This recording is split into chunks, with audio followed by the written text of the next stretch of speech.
उसने अपने हृदय के अंदर रखा और वो वचन वो बीज उसके अंदर ऐसे उगा, ऐसे बढ़ा। एक दिन परमेश्वर ने उसको ऐसा बना दिया कि उसके द्वारा संसार के बहुत सारे लोग आशीष पाते हैं।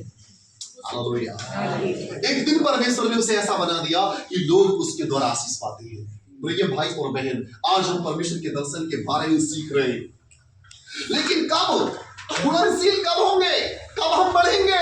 केवल सुन करके छोड़ देने से नहीं, लेकिन जब जब हम प्रभु के वचन को सुने, उस परमेश्वर के वचन को अपने हृदय के अंदर, अपने दिल के अंदर बोए। मेरे प्रिय भाई और बहन, और कहते हैं दिल की लगी बुरी होती है, और जब दिल को लग जाए तो आदमी कुछ करता भी है। मैं आज आपको बताना चाहता हूं मेरे भाई और बहन, परमेश्वर का दर्शन बड़ा है, और आज तुम इस परमेश्वर के दर्शन को, इस बीज को, इस वचन को अपने हृदय के अंदर बोलो। हालेलुया। ये वचन आपके अंदर अंकुरित होना चाहिए, ये बढ़ना चाहिए। आपको प्रभु के वचन को सुनकर अपने तक नहीं रखना है। जैसे कि पौलुस ने क्या किया, तीमुथियुस को तैयार किया। हम सीख रहे थे यहाँ पे, पौलुस तीमुथियुस से बोलता है कि जो बातें तूने मुझसे सुनी है उन्हें उन विश्वासी मनुष्य को सौंप दे जो दूसरे को भी सिखाने के योग्य है। सच में मेरे प्रिय भाई और बहन, हमें अपने तक नहीं रखना है, बल्कि दूसरे को भी सिखाना है, देना है, जिम्मेदारी सौंपना है हमको। तभी हम लोगों को परमेश्वर आशीष देगा, तभी हम लोगों को परमेश्वर उठाएगा, बढ़ाएगा। हालेलुया। लेकिन हम कब होंगे, कब हम फलवंत होंगे, कब हम बढ़ेंगे? जैसे कि वचन में लिखा है यूहन्ना 15:5 में प्रभु यीशु का वचन कहता है, यीशु ने कहा, मैं दाख लगा हूं तुम डालना हो, जो मुझ में बना रहता है और मैं उसमें। वचन कहता है वो बहुत फल फलता है, क्योंकि मुझसे अलग होकर तुम कुछ भी नहीं कर सकते। अगर भाई बहन, अगर आप सोचो कि मैं बिन प्रभु के कुछ भी कर लूंगा, मैं कहता हूं बिना परमेश्वर के आप कुछ भी नहीं कर सकते। तो इसलिए जरूरी है कि आप और मैं प्रभु में बने रहें, प्रभु में बने रहें। और बने कब रहेंगे?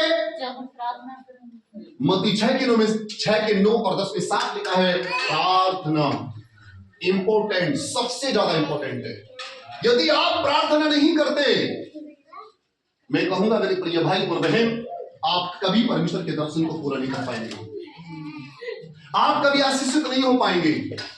अगर आप चाहते हैं कि परमेश्वर मेरे द्वारा बड़ा काम करे, तो आपको प्रार्थना करना होगा। यहाँ पे मत्ती 6:9 और 10 में क्या लिखा है, आता तुम इस रीति से प्रार्थना करो कि हे हमारे पिता तू जो स्वर्ग में है, तेरा नाम पवित्र माना जाए, तेरा राज्य आए, और जैसे तेरी इच्छा स्वर्ग में पूरी होती है वैसे इस पृथ्वी पर भी पूरी हो। सच में मेरे प्रिय भाई और बहन, जैसे स्वर्ग में प्रभु की इच्छा पूरी होती है वैसे इस पृथ्वी पर भी पूरा हो। लेकिन इस पृथ्वी पर पूरा कौन करेंगे? आप और हम। हालेलुया।